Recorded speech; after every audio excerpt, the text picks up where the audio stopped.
our next presenter comes to us from Penn State University. His name is J.T. Taylor, and J.T. is a professor of special education, but he has worked with all different ages, so everywhere from anyone from pre-K up to adult learners, and he has a special interest in students with disabilities and sometimes students with behavioral disorders. So JT, you are going to talk to us about teaching using popular music across different curricula. Take it away, JT. Okay, can you hear me? Yes, I can hear you. I was going to try to share my video like Lamar, because, you know, coming after Lamar, I feel like that's like, really, yo, why? Come on. Like, that's a hard thing to come after. However, I really appreciate what he's doing because it's awesome and excellent. And I can take what he said and kind of incorporate some of the things that he's doing into what I've been trying to do as a teacher. So I'll just share my screen as is, if I can figure this out. Give me a second. Yeah, no problem. Take your time. I'm certain Greg and I can do a little comedy act in the meantime. Hold on, see, I think how's that? Does that work? Yeah, that's great. It looks perfect. Excellent. All right, so I'm going to talk a little bit about what this thing that, as you can see, that I call it T.U.P.A.C. For a couple different reasons, and hopefully I can get to them as I progress through this thing. If you're on Twitter, I tweet. Make sure you tweet me. I'm on team follow back, so hashtag team follow back. If you tweet, just at me, and I will definitely at you back and retweet what you tweet. So let's get it started. So I'm gonna give you a little bit about my teaching experience and how it relates to the students I used to teach and their needs, and how it kind of led to the development of T.U.P.A.C. And I found my little cartoon T.U.P.A.C. to help me out with a quote. And this is an actual quote from T.U.P.A.C. Now, one of the things that I do as a professor here at Penn State is I actually do a hip hop quote of the week, and T.U.P.A.C. has been a number of times my hip hop quote of the week. So I thought it was appropriate to have my man here helping me out with what I'm trying to talk about. So let me give you a little bit of foundations of kind of what I'm doing, and tell you a little bit about me personally. I have been a special ed teacher for all of my career. I've worked with kids and adults with disabilities since I've been a professional. That's kind of what I do and what I did. I've worked with everything from small children to the babies, all the way up to adults, and all through kind of the lifespan of individuals with all types of exceptionalities. Now, the core and the content of T.U.P.A.C. and how I kind of came up with this strategy, and it is a strategy, was actually built out of a bit of frustration. I used to be a lead teacher at a juvenile detention center in the South, and while I was there, the program that I worked for was kind of a temporary program for students in transition. They were either transitioning to jail or transitioning out of jail, or all manner of things in between. I had students who were in foster placements or waiting for foster placements, students who were kind of what they call CHINs, which is children in need of supervision, who were skipping school, truant, all types of manner of kid, some with and without disabilities. Most of the time, the students with disabilities usually had some sort of behavior kind of problems, or behavior disabilities, or behavior disorders, or some sort of emotional thing going on. But I've also had kids with, you know, autism and learning disabilities. I've even had students in my classroom who were considered gifted. And that was kind of the nature of my classroom. On the one end, it was awesome because I had students of all shades and types and ages, all in the same classroom. So if you could imagine how a one-room classroom would look, that's what I was running. It was like trying to herd bees. It was crazy. Any given day, I would have anywhere from 5 students to 20, and I never knew who they were going to be at any given day. So, you know, that leads to a little bit of frustration in itself. But what was frustrating more to me was that I had students who were in my class who hadn't been to school or hadn't consistently been to school in years. And they would rightfully tell me, it's like, man, I ain't been to school in 2 or 3 years, or, I just go for lunch, or whatever the case may be. So they were missing a ton of skills, like some bare basic skills they were really missing. So and this is a totally true story. So one day I went home very frustrated because I had some students who, they were 13, 14 years old and didn't know the parts of speech. They didn't know what a noun, verb, adverb, adjective, pronoun, they didn't know what those things were. And it was just really difficult for me to try to figure out a way to get them, one, to be interested in learning what those things were, and then to teach them those things. So I was home and frustrated. I ordered myself a sad pizza, and I was watching TV and flipping channels, and I just so happened to pass one of my favoriteest movies of all time, which was The Little Mermaid. And if you've ever seen The Little Mermaid, it's a Disney musical. So there are millions of songs, of course. But one of those songs is Under the Sea, which is a fabulous song, by the way. If you don't remember, you should go back and listen to it. It's a great song. But as I was listening to it, I realized that this song has a lot of prepositional phrases in it. So I was like, maybe this is my end. Maybe this is my thing. I can use this song to teach prepositional phrases. So that's kind of where this began. And what I did was I got the lyrics, I brought it in, and my students, who, again, all manner of kid, were like, are we really using The Little Mermaid? Are we gonna do, like, this is what we're doing? This is what we're doing, Dr. T? This is what we're doing. Calm down. This is what we're doing. However, the thing that I noticed is that everybody knew the song and they knew all of the words, even when they didn't want to admit that they knew the words. I had some very tough guys in there who were very reluctant to admit that they knew The Little Mermaid and were down with The Little Mermaid. So it was a sell. So anyway, I used that. It was very successful. And from there, I decided to kind of use other song lyrics to songs that kids knew to teach all these kind of skills that they were either missing, or it was a really cool way for me to get them engaged, right? So I came up with these kind of primary and secondary objectives. I wanted the students to, one, pay attention and to complete these assignments and to understand what we're teaching. And secondarily, I kind of wanted them to get some experience using technology, because right as of the current time, most of my students only use technology to use YouTube, Facebook, social media. And then I wanted them to get experience with other types of musical genres that they may not have been familiar with. So, I had to formalize it for the school district. So this is kind of how I formalized it. And I created this video to help kind of identify the prepositional phrases in the song. So this is just a clip.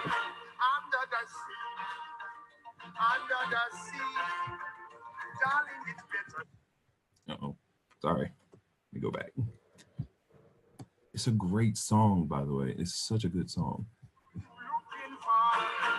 Under the sea, darling, it's better down there, it's better, take it from me. I'm not sure they were full day, out in the sun, they slave away. While we keep putting full time to floating under the sea.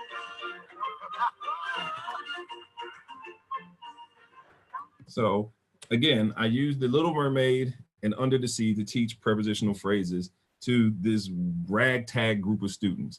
And from there, I decided to kind of come up with a way more formalized way to do it and talk about it, as opposed to just this random thing that I had just done, and trying to be a little bit more systematic in using song lyrics and trying to make this work.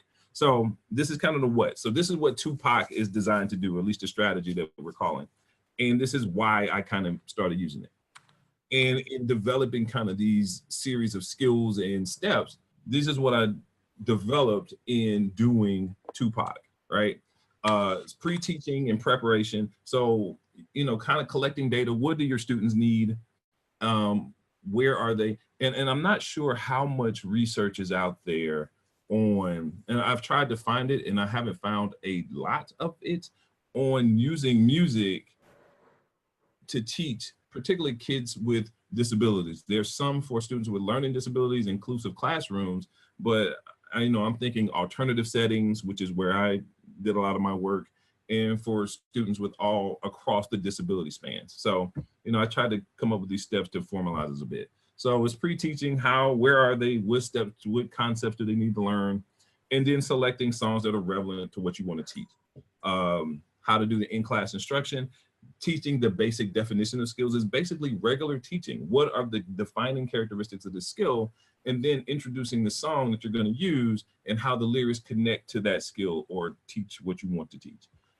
Giving the students additional times to practice. Usually what I do is we practice in class. We'll go over the song.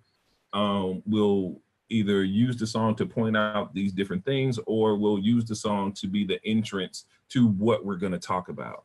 And then I give students an opportunity to practice it. I know there's debate about homework, and I was really lenient when it came to homework when I was teaching, but I would have them do assignments based upon what we did in class that would connect to what we were talking about or what we were teaching.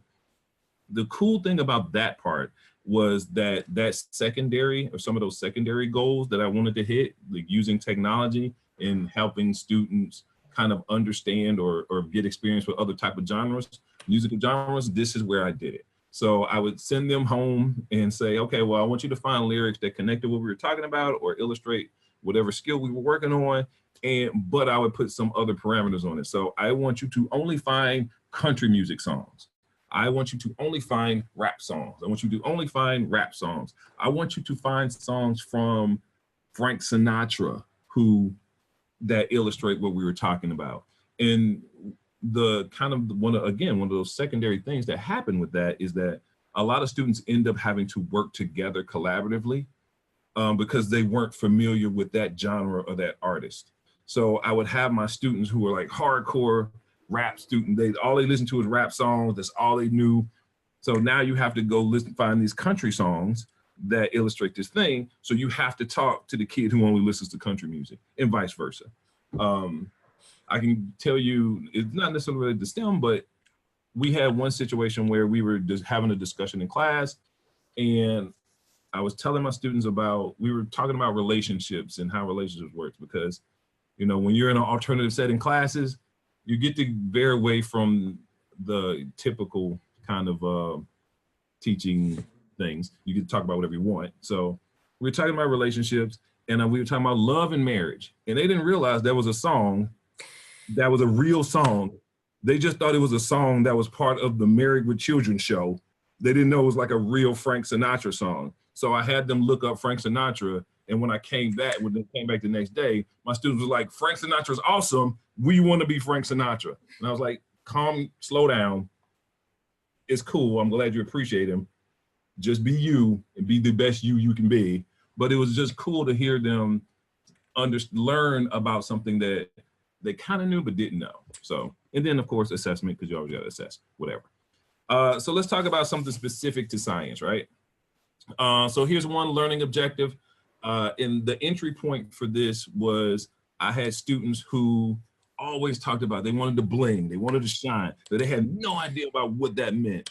And they didn't know about the different types of gemstones and didn't know about cut, clarity, and carats and color and what that means when it came to diamonds and all this kind of stuff. So we use Rihanna's Diamonds, and I'll play a clip of that. And then we use Nelly to kind of get a little intro to that. So if you're not familiar.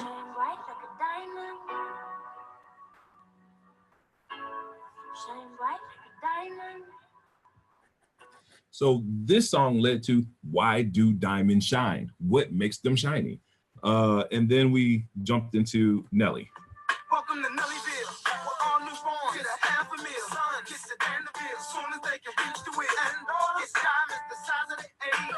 1 year get 1 third, 2 years get 2 thirds, 3 years get 3 thirds, so on into merge. So they didn't know what carats were. They knew about diamonds and they heard about carats, but they didn't know what that meant.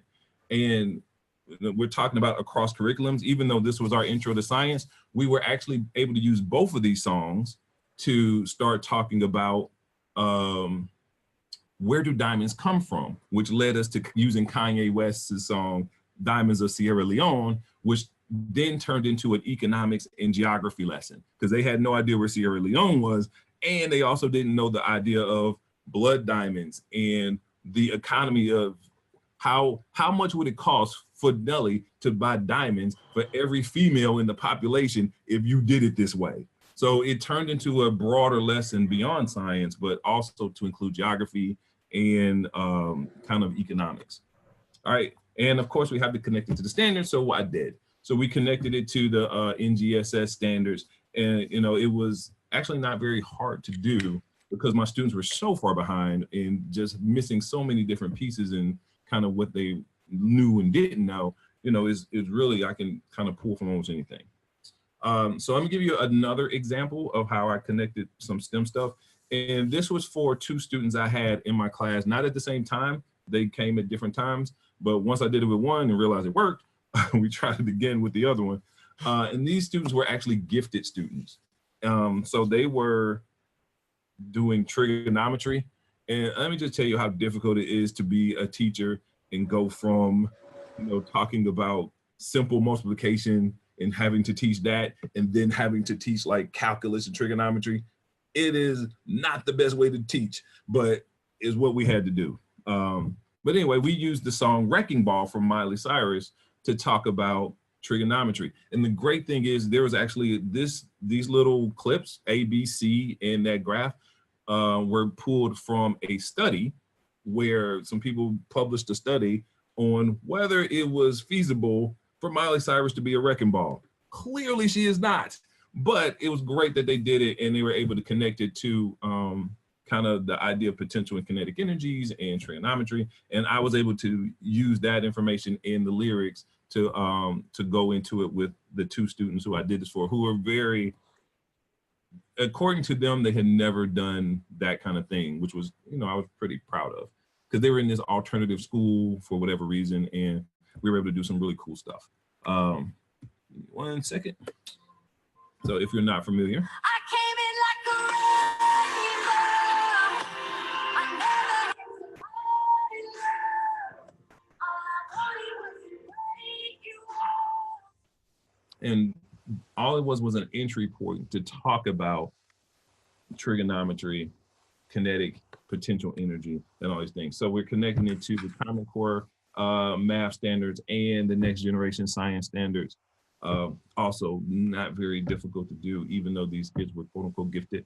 It was just very simple. So if you're going to try to do this, I will tell you this, with YouTube and Vimeo and so many song lyrics out there, it makes it easy to find and access lyrics. So, having my students do this on their own and do this as kind of the extra practice at whatever skill we were trying to do was great. YouTube made it easy, having song lyrics made it easy. Unfortunately, what I had to do was, you see that 3rd bullet, having students be mindful of the lyrics.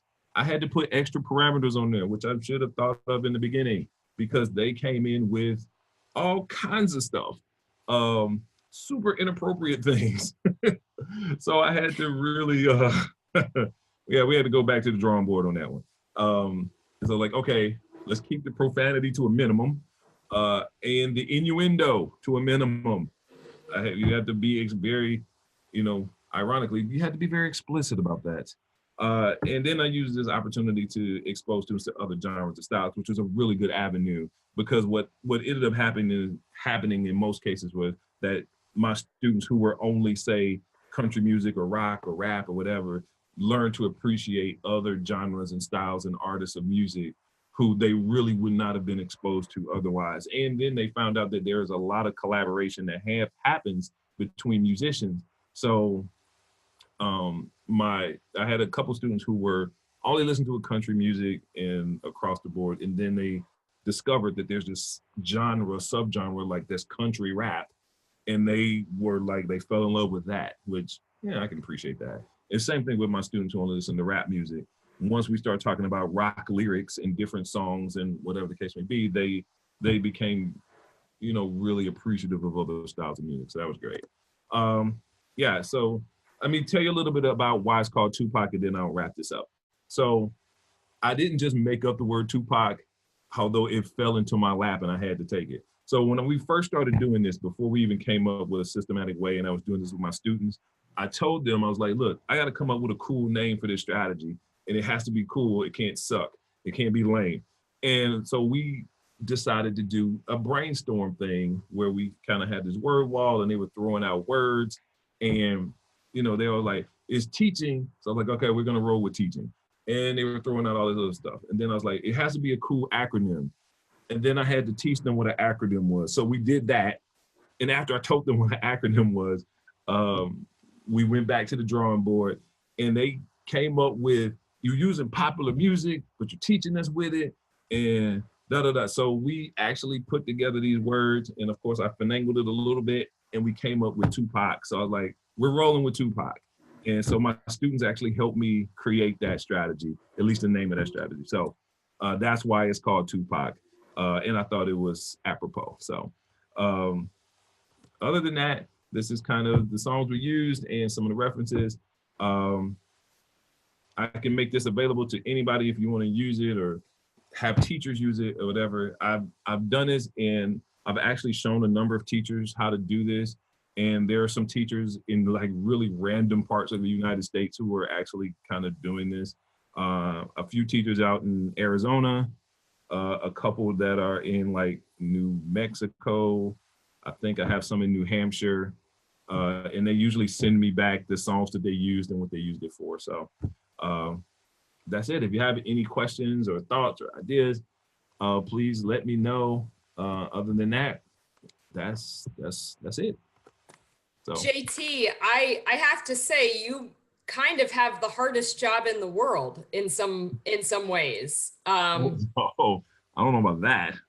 Because what I'm thinking is, you never quite know, like you said, one day you're doing basic math and the next day you're doing calculus, and you're trying. But one of the things that I enjoy about your unpredictable teaching and learning experiences is the fact that you're answering all these different life questions, like, how you went from gemstones to what makes something actually, shiny with respect to diamonds. And of course, you're speaking my language when it comes to gemstones. I actually have a cool video for you about gemstones and the chemistry of them on PBS Nova.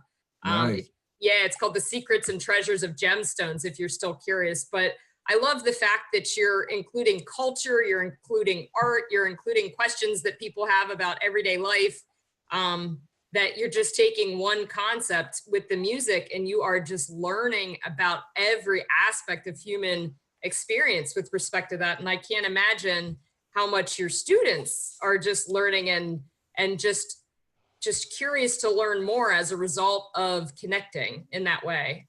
I think what you're doing is amazing. The cool thing is, with working with kids in kind of like alternative settings and with kind of this myriad of different abilities and achievement levels or whatever, is you get a lot of, in alternative settings, you get a lot of freedom. So I worked at this detention center. I've also used this when I was working in kind of like a self-contained behavior support classroom.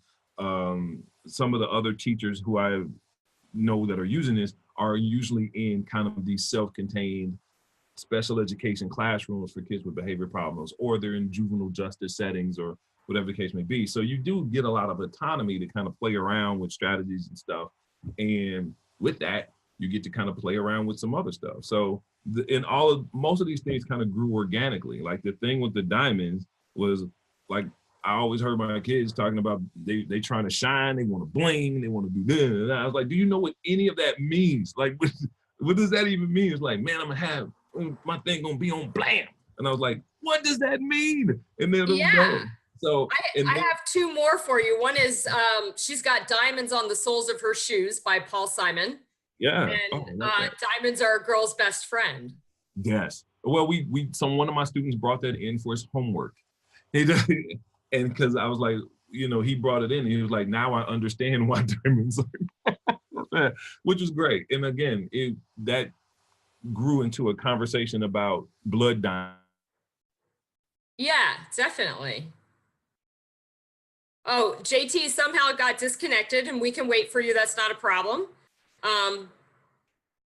But he says he's back in now. So if you have any questions, you can type them into the chat.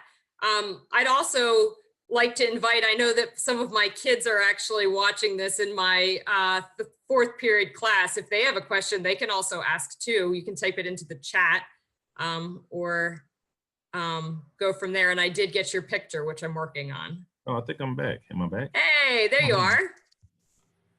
So I don't know if there were any questions in the chat. So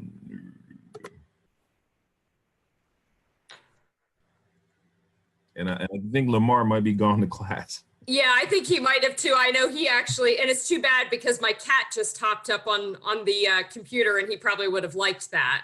Oh. And so, yeah, I think what you're doing is amazing. And I think it's such an inspiration to have such a wide variety. You know, a lot of times you've worked in all different kinds of education. Sometimes I feel that I'm just going straight, you know, on a chemistry or math course. And I think it's awesome to incorporate those different aspects about learning about life and art and culture and all kinds of stuff. So we thank you.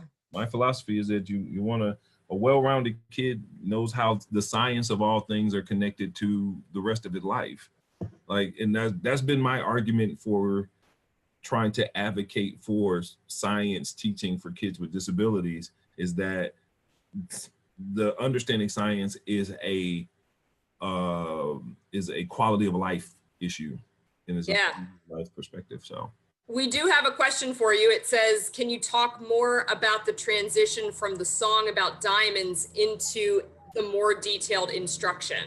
Sure. So maybe how you get from point A to point B, like you said, organically, but what's your process with that? Sure. So like I said, with that, this conversation started with the students talking about, you know, they were talking in this abstract way about diamonds and the properties of what they do. And then it was like, okay, well, there are obviously some songs that were out at the current time that, you know, shine bright like a diamond, and diamonds of Sierra Leone, and da da da da da. So, you know, pulling those lyrics in, it's like, okay, I remember it pretty vividly. Like, I'm telling the students, all right, how do diamonds shine? You talk about they bling, that means they're shining. How do they shine? I was like, I don't know, they just do. And then it becomes, okay, well, listen to what Nelly said. So Nelly says da da da da da, and they're singing along because, again, these are popular songs that they know the lyrics to. So they're singing along, and I was like, do you know what you're saying when you say these things?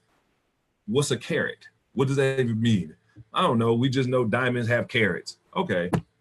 Do you even know that they're not actually like edible carrots? Like, because they thought they were carrots, as in the carrots you eat. They didn't know that there was a different way or different thing. So it was really, you know, just letting the students lead me in that case.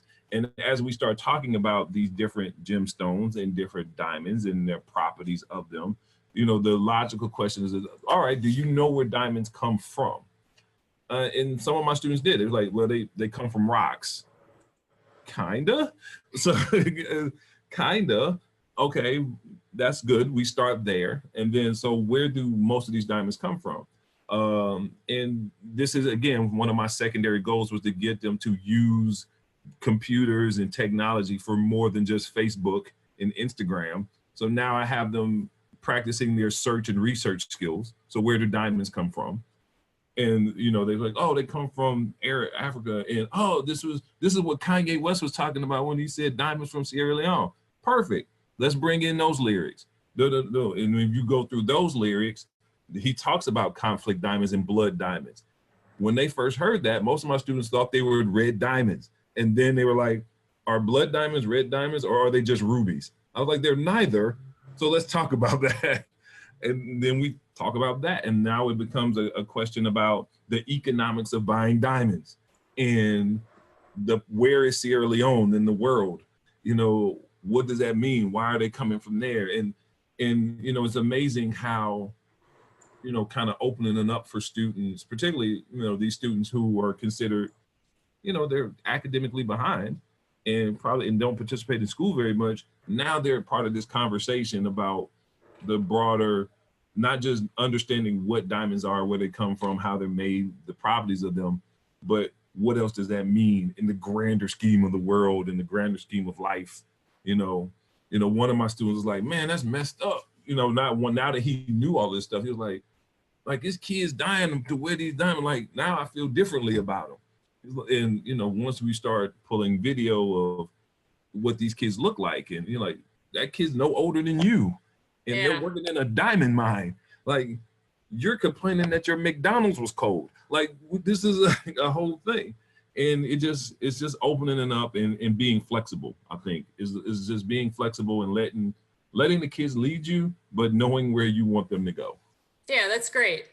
Well, thank you so much, JT. And if anybody has any questions, do you want to hang around in the chat and answer some stuff? And also, if you want to reiterate your Twitter, and maybe even some of my kids will check you out. They're actually online right now. So not during school, children. Hey, man. Hip hop quote of the week. I am going to answer Luke, because I think Luke asked me, why did I become a teacher? Okay. I became a special ed teacher because in school, like, had my situation been different, I would have been a student receiving special services. I was a behavior problem in school, and I would readily admit that. But because technically nowadays I would be called twice exceptional. I was a behavior problem, but I was really smart. So they now have a label for that. But so I kind of get it. I understand those kids, and so that's why I chose that route. Awesome. Well, thank you so much. It's been great to talk to you. No, it's been awesome. This is fantastic, yo.